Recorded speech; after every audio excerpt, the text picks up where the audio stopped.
Bakit ayaw at galit kayo sa mga Duterte?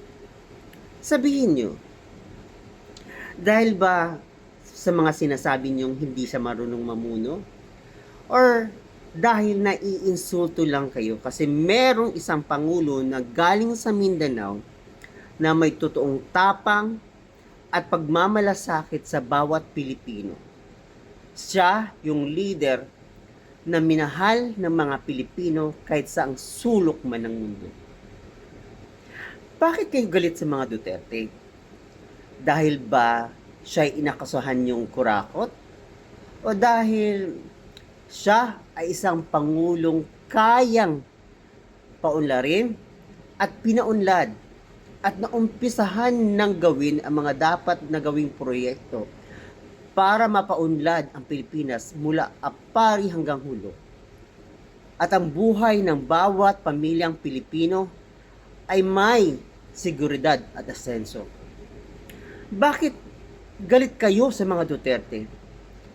Dahil ba sila ay mamamatay tao?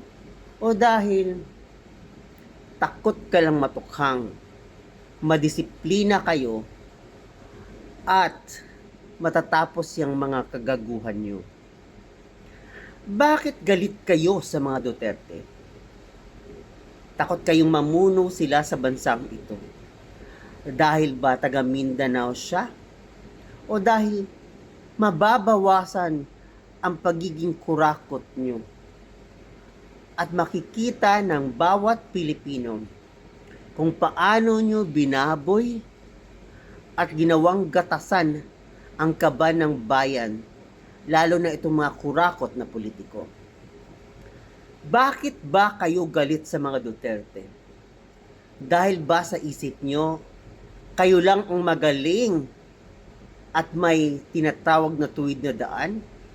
O dahil sa panahon ni Tatay Digong, ramdam ng bawat Pilipino ang isang totoong gobyerno na may pagmamahal na ipinagmamalaki ng kahit sinong Pilipino saan man sa mundo?